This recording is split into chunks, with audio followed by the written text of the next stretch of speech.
In this lesson, I explain one particular problem of constructing frequency polygon. How do you construct a frequency polygon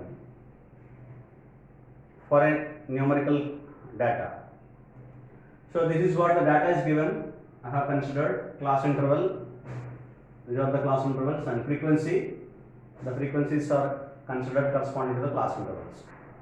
So now I construct a frequency polygon for which I have to construct a histogram.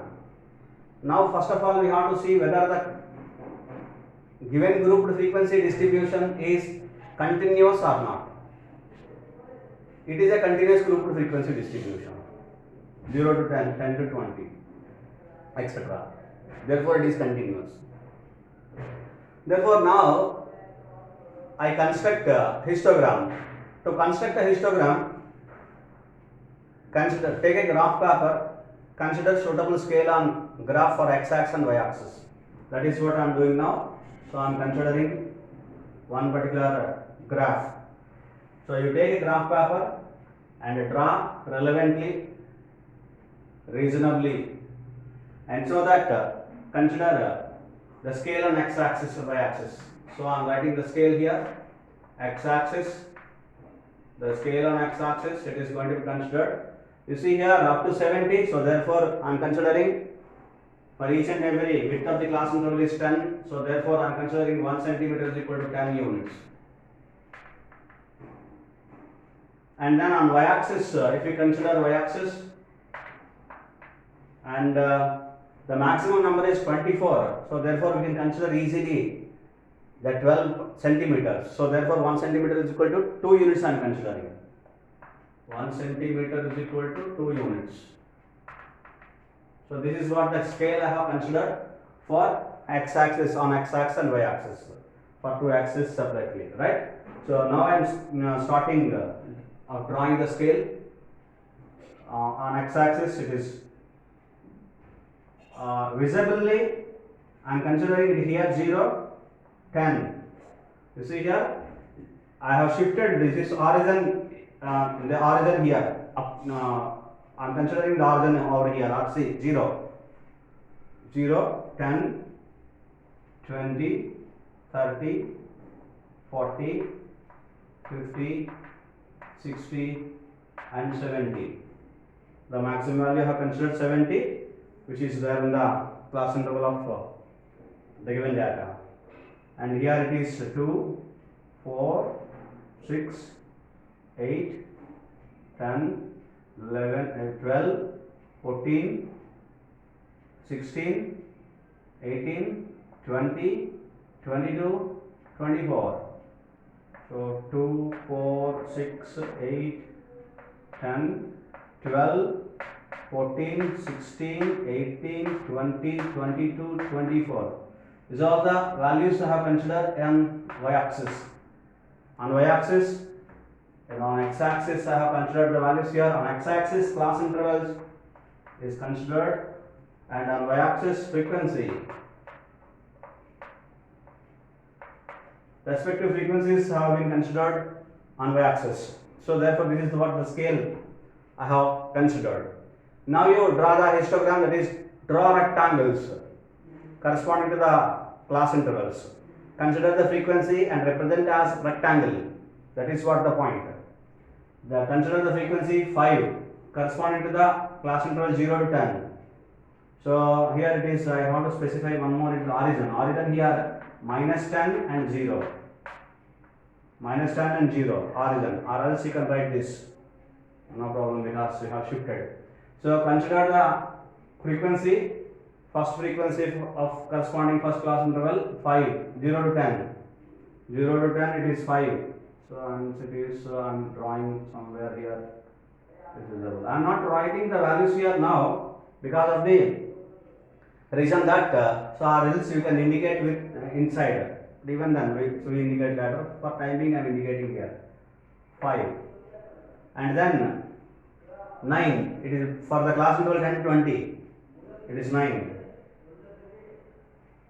It is somewhere here in between 8 to 10, so hence I am considering here And again I am drawing one another rectangle. I have drawn a rectangle here, and this is value 9. I am giving some particular gap because to draw midpoint at the upper sides, in the upper sides of the rectangle.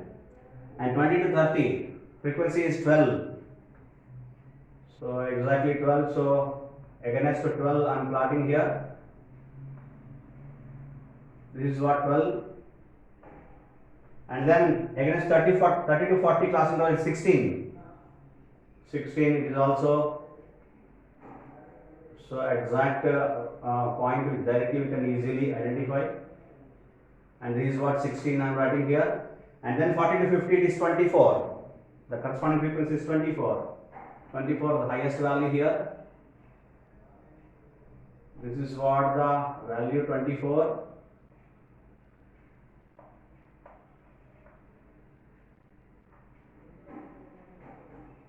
The value 24 I am plotting here, the highest rectangle 24, and then correspond 50 to 60 it is 15.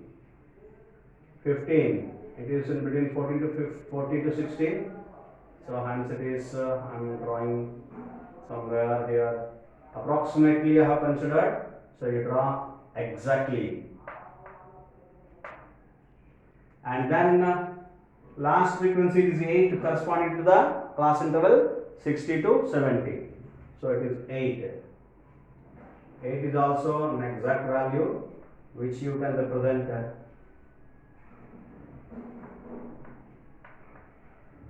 Right. So I have drawn the histogram. I have drawn the continuous rectangles.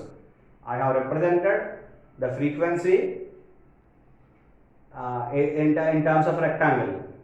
I have represented all the frequencies in rectangles as rectangles in the graph, and continuously I have drawn. So it is a histogram. Now, what is frequency polygon? Only the difference of the frequency polygon. For the frequency polygon, you have to consider, after drawing the histogram, you have to consider the midpoints of the upper sides of the rectangles. Upper sides of the rectangles. You draw the midpoints first. So this is the midpoint for this. This is the midpoint. This is the midpoint. At upper side, what I am talking about, upper sides, the midpoint. You don't draw a line. You draw one particular point like this. Like this, draw a point.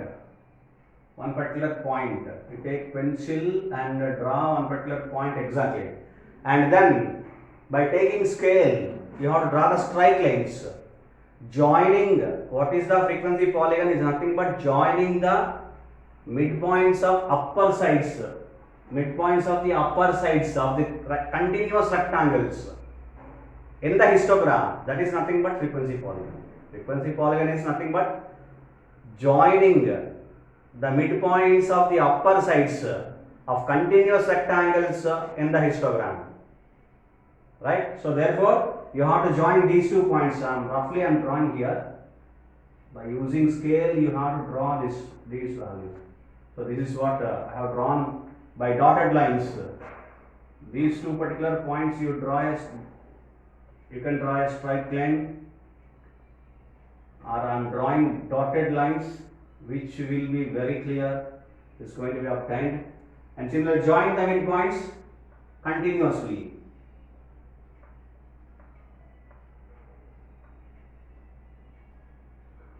I have joined midpoints, hope you understand, right? Again, I am joining these 2 midpoints as well.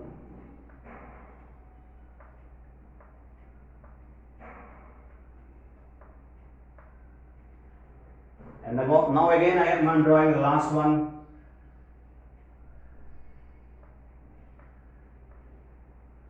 So this is what the frequency polygon. If you join the points by straight line.